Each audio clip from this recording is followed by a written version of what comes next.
नमस्कार दोस्तों, आप सभी का GK GS with Vikas YouTube channel में स्वागत है। आज हम लोग यहाँ पे ज्ञान बिंदु जीएस एकेडमी के द्वारा जो तैयार किया गया है बीटू झा सर के द्वारा, उसका हम लोग आज अगला सेट देखेंगे, जो कि इसमें साइंस के प्रश्न जो कि मोस्ट इम्पोर्टेंट प्रश्न इसमें हैं।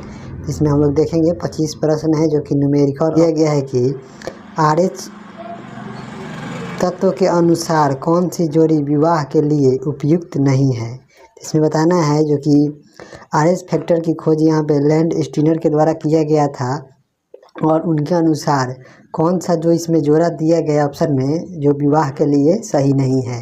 इसका हो जाएगा यहाँ पे ऑप्शन ए RH प्लस पुरुष और RH माइनस महिला, तो विवाह ये संभव नहीं है। इस प्रकार इसका हो जाएगा ऑप्शन ए। आगे बढ़ते हैं, अगला हम लोग यहाँ पे प्रश्न देखते हैं 2 नंबर यहाँ पे प्रश्न दिया गया है, जिसे हम लोग देख लेते हैं। दिया गया है कि 20 मीटर की ऊंचाई से एक पत्थर को गिराया जाता है, यदि उसका वेग 10 मीटर पर सेकेंड स्क्वायर के एक समान त्वरण की दर से बढ़ता है तो वह कितने समय बाद धरातल पर गिरेगी। तो ये एक न्यूमेरिकल का प्रश्न है, इसे हम लोग देख लेते हैं। तो यहाँ पे सबसे पहले हम लोग देखेंगे कि इसमें हाइट दिया गया है और इसका त्वरण दिया गया है और हम लोगों को यहाँ पे टाइम निकालना है। तो इसमें हम लोग सबसे पहले यहाँ पे जो इक्वेशन लगाएंगे, यहाँ पे जो होता है H बराबर जो होता है, यहाँ पे H बराबर जो होता है UT plus half AT square, जो एक इक्वेशन है। इसमें हम लोग यहाँ पे वैल्यू पुट करेंगे और इसमें जो इनिशियल इसका जो वेलोसिटी है वह उसका मान यहाँ पे 0 होगा, क्योंकि स्थिर पत्थर को ऊंचाई से सबसे पहले जब गिराया जाता है तो उसका जो वेलोसिटी होता है गिरते समय वहाँ पे प्रारंभिक जो वेग होता है उसका 0 होता है। इस प्रकार हम लोग यहाँ पे अगले स्टेप में यहाँ पे हम लोग देखेंगे। तो यहाँ पे हो जाएगा, यहाँ पे 0 गुने H का मान यहाँ पे 20 दिया गया है, तो 20 बराबर यहाँ पे 0 इंटू T प्लस हो जाएगा यहाँ पे हाफ इंटू ए का मान यहाँ पे 10 मीटर सेकेंड स्क्वायर दिया गया है और यहाँ पे T का मान हम लोगों को निकालना है, यहाँ पे T स्क्वायर। इस प्रकार हम देखेंगे कि यहाँ पे 20 और यहाँ पे बराबर में यहाँ पे हो जाएगा 10 यहाँ से कट जाएगा तो यहाँ 5 हो जाएगा। तो इस प्रकार यहाँ पे 5 इंटू T स्क्वायर यहाँ पे हो जाएगा। तो यहाँ पे हो जाएगा, यहाँ पे 5 से ये चला जाएगा 4 टाइम्स, तो यहाँ पे हो जाएगा यहाँ पे T स्क्वायर बराबर यहाँ पे दे दिया 4, इसलिए T का मान यहाँ पे आ जाएगा 2। तो इस प्रकार इसको नीचे गिरने में, धरातल पर पहुँचने में यह 2 सेकेंड का समय लेगा। इस प्रकार इसका हो जाएगा ऑप्शन बी। आई होप कि आप लोग इसे समझे होंगे। तो चलिए अब बढ़ते हैं अगले प्रश्न की ओर। अगला यहाँ पे 28 नंबर प्रश्न है, निम्न में से कौन सा कथन जो है वह सही है, इसके बारे में बताना है। कौन सा जो कथन है इसमें सही दिया गया, इसके बारे में बताना है। इसमें हम लोग देखेंगे अम्लीय घोल का pH मान 7 से अधिक होता है, जो कि ये गलत है। यह क्षारीय का होता है 7 से अधिक। क्षारीय विलयन का pH मान 7 से कम होता है, ये भी यहाँ पे गलत है, इसका 7 से अधिक होता है। उदासीन घोल का pH मान 7 के बराबर होता है, जो कि बिल्कुल सही है। तो इस प्रकार इसका हो जाएगा यहाँ पे ऑप्शन सी। आगे बढ़ते हैं, अगला यहाँ पे हम लोग प्रश्न देखते हैं 29 नंबर प्रश्न दिया गया है यहाँ पे, जो कि स्टेटमेंट पर आधारित प्रश्न है। निम्नलिखित कथनों में से कौन सा सही है, सही उत्तर का चयन कीजिए कूट के अनुसार। यहाँ पे पहला स्टेटमेंट दिया गया है कि मानव शरीर में उर्विका, जिसे हम लोग इंग्लिश में फीमर कहते हैं, सबसे लंबी हड्डी है। तो इस प्रकार इसका ये सही हो जाएगा। दूसरा यहाँ पे दिया गया हैजा रोग जो है यह जीवाणु के द्वारा होता है। तो जो हैजा रोग होता है यह जीवाणु के द्वारा होता है। इस प्रकार इसका ये सही हो जाएगा। और एथलीट फुट जो एक रोग है यह वायरस के कारण नहीं, ये बैक्टीरिया के कारण होता है। तो इस प्रकार हम लोग कूट में देखेंगे तो 1 एवं 2 यही दोनों सही है। तो इस प्रकार इसका हो जाएगा ऑप्शन सी। आगे बढ़ते हैं, अगला हम लोग यहाँ पे प्रश्न देखते हैं 30 नंबर प्रश्न हम लोग का यहाँ पे दिया गया है कि अंग्रेजी वर्णमाला के U अक्षर के समान हाइड्रोइड बॉन्ड कहाँ पाई जाती है। तो अंग्रेजी वर्णमाला के अनुसार जो U लेटर है उसके समान जो अस्थि होती है वह कहाँ पाई जाती है। तो इसका हो जाएगा यहाँ पे मुख गुहा में उस प्रकार का जो हड्डी है पाया जाता है। आगे बढ़ते हैं। अगला यहाँ पे 31 नंबर प्रश्न यहाँ पे दिया गया है कि मान लीजिए आपके पास ABCD से चिन्हित 4 प्रखनली हैं। ए में सादा जल है, बी में क्षारीय विलयन है, सी में अम्लीय है और डी में सोडियम क्लोराइड का विलयन है। तो इन विलयनों में से कौन सा एक फिनोल्फथेलिन विलयन को गुलाबी कर देगा?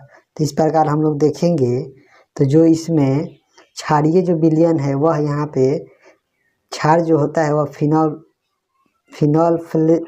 फिनॉल को यहाँ पे गुलाबी रंग में परिवर्तित कर देता है। तो इस प्रकार इसका हो जाएगा ऑप्शन बी। आगे बढ़ते हैं। अगला हम लोग यहाँ पे देखते हैं। अगला यहाँ पे दिया गया 32 नंबर प्रश्न की निम्नलिखित कथनों पर विचार कीजिए। तो यहाँ पे दिया गया है पहला स्टेटमेंट कि रेडियो सक्रियता को किसी बाहरी कारकों के द्वारा नियंत्रित नहीं किया जा सकता है। तो अगला हम लोग देखेंगे कि 2 नंबर स्टेटमेंट है कि नाभिकीय विखंडन को बाहरी युक्ति के माध्यम से नियंत्रित किया जा सकता है, जो कि बिल्कुल सही है। तो इसका दोनों स्टेटमेंट सही है। तो इस प्रकार इसका हो जाएगा ऑप्शन सी। आगे बढ़ते हैं। अगला हम लोग यहाँ पे प्रश्न देखते हैं। अगला यहाँ पे दिया गया है 33 नंबर कि निम्न में से कौन सा रोग विषाणु जनित यानी वायरस से होने वाला रोग नहीं है? तो इसमें हम लोग देखेंगे तो इसका हो जाएगा यहाँ पे रेबीज जो होता है जिसे हाइड्रोफोबिया कहते हैं, यह वायरस के द्वारा होता है। और एक सार्स रोग है जो जिसमें रिस्पायरेशन को यह प्रभावित करता है। और एक फुट एंड माउथ रोग है, ये भी वायरस से होता है। जबकि एंथ्रेक्स जो रोग है, यह जो एंथ्रेक्स रोग है यह बैक्टीरिया के द्वारा होता है। आगे बढ़ते हैं। अगला यहाँ पे हम लोग 34 नंबर प्रश्न देखते हैं। 34 नंबर दिया गया है कि 2 समान द्रव्यमान की वस्तुओं की गतिज ऊर्जाओं का अनुपात 4:9 है, तो उनके वेगों का अनुपात क्या होगा? तो यह एक न्यूमेरिकल है, इसे हम लोग देख लेते हैं। तो सबसे पहले हम लोग यहाँ पे देखेंगे कि जो इसका दिया गया है, इसमें यहाँ पे जो दोनों का इसका द्रव्यमान समान है और इसका गतिज ऊर्जा का अनुपात यहाँ पे दिया गया है। तो इसका वेग का अनुपात हम लोगों को ज्ञात करना है। तो यहाँ पे जिसका जो वेग होता है, गतिज ऊर्जा होता है 12mv², यहाँ पे 1 ले लेंगे और इसका बटा में कर देंगे 12mv²। इस प्रकार यहाँ पे हाफ m कट जाएगा। तो इस प्रकार यहाँ पे v1² और v2² बचेगा, जिसका मान यहाँ पे 4/9 दिया गया है। इस प्रकार हम लोग जब v1/v2 करेंगे तो यहाँ पे अंडर रूट हो जाएगा। तो यहाँ पे इसका अनुपात आ जाएगा 2:3। तो इस प्रकार इसका हो जाएगा ऑप्शन बी। इसका हो जाएगा यहाँ पे ऑप्शन बी, 2:3। आगे बढ़ते हैं। अगला हम लोग यहाँ पे प्रश्न देखते हैं। अगला यहाँ पे दिया गया है 35 नंबर, त्वरित चालक को बनाने में लोहे की छड़ों की अपेक्षा तांबे की छड़ को वरीयता क्यों दी जाती है? जो त्वरित चालक होता है उसको बनाने के लिए लोहे की छड़ों की अपेक्षा तांबे का छड़ उपयोग किया जाता है। इसका क्या रीज़न है, इसके बारे में बताना है। तो इसका यहाँ पे हम लोग देखेंगे तो इसका हो जाएगा कि लोहे की तुलना में तांबा विद्युत का अधिक सुचालक होता है, इसलिए इसे हम लोग वरीयता देते हैं। इसका हो जाएगा ऑप्शन ए। आगे बढ़ते हैं। अगला हम लोग यहाँ पे प्रश्न देख लेते हैं। अगला यहाँ पे प्रश्न है 36 नंबर कि 15 डिग्री सेल्सियस ताप पर एक गैस का आयतन 360 ml है। दाब को स्थिर रखकर गैस का ताप धीरे धीरे बढ़ाया जाता है, तो किस ताप पर गैस का आयतन अपने प्रारंभिक आयतन का दुगना हो जाएगा? इसे हम लोग को बताना है, जो कि ये चार्ल्स लॉ से रिलेटेड ये प्रश्न है। तो इसमें चार्ल्स लॉ के अनुसार यहाँ पे होता है v1/T1, जहाँ पे प्रेशर यहाँ पे कांस्टेंट है। तो इस प्रकार v1/T1 बराबर v2/T2 होता है। यहाँ पे v1 का वैल्यू यहाँ पे दिया गया है 360 ml।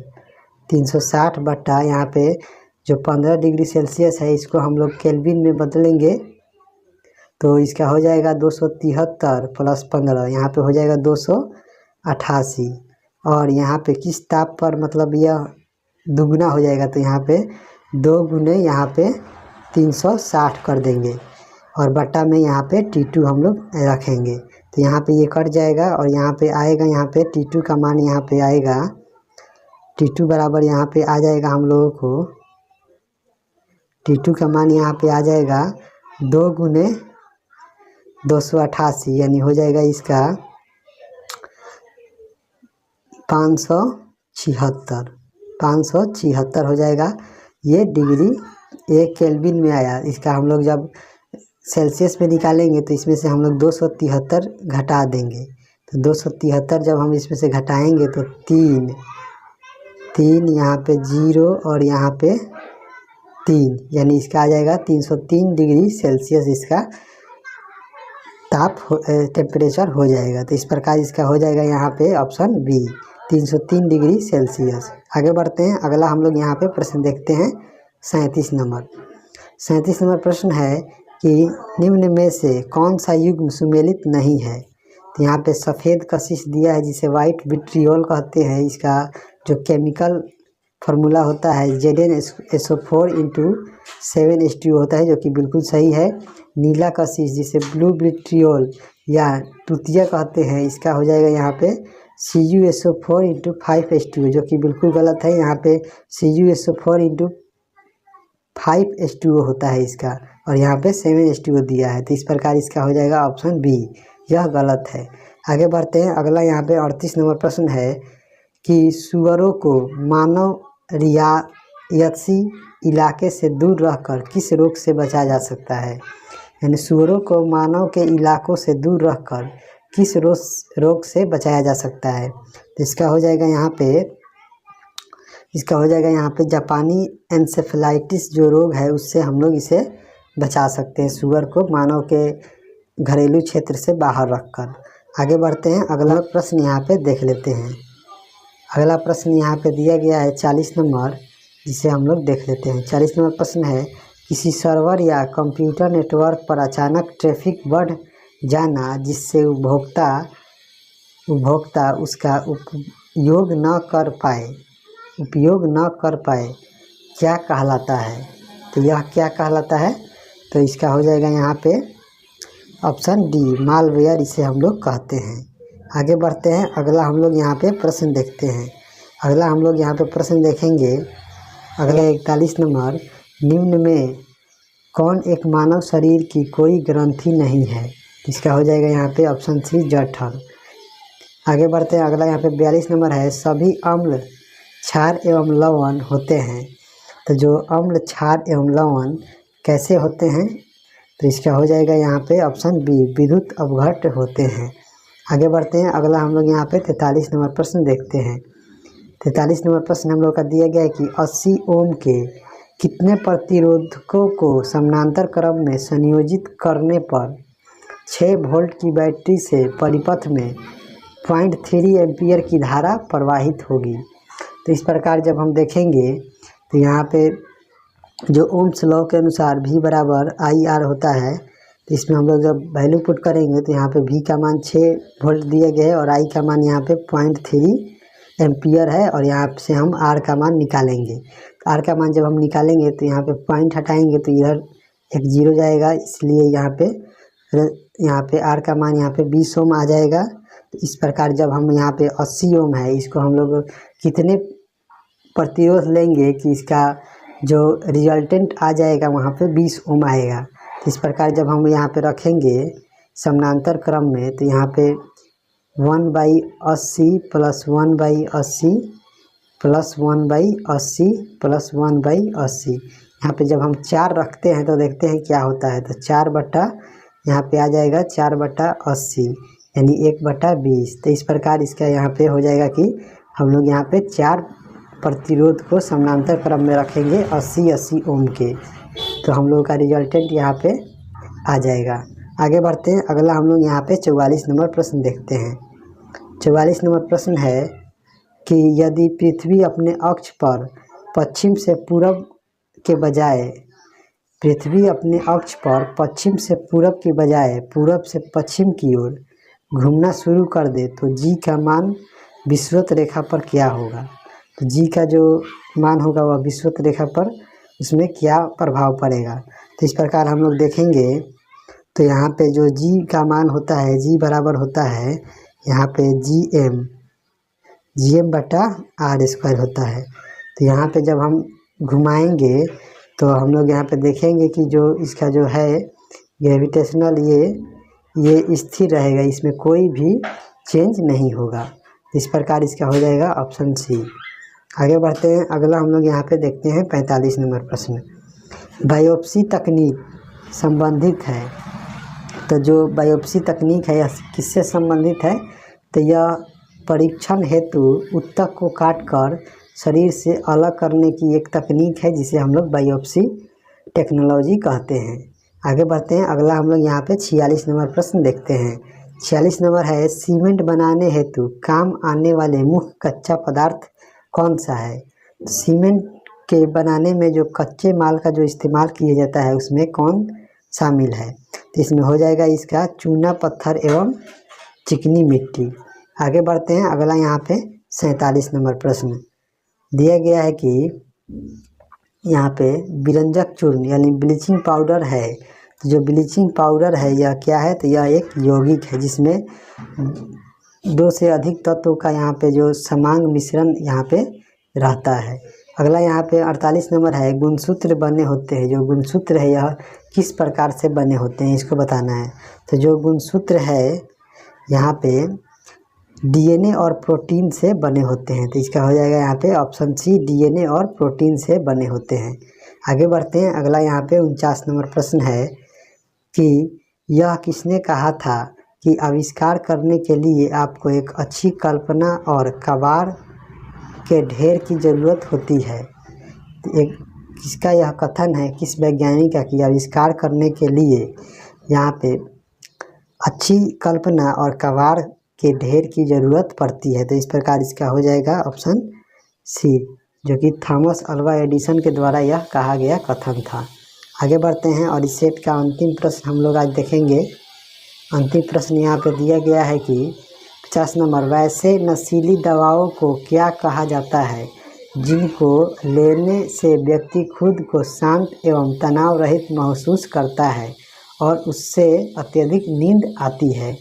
तो इस दवा का नाम है जाएगा डाउनर्स इसका नाम है। चलिए मिलते हैं अगले वीडियो में, तब तक के लिए जय हिंद दोस्तों।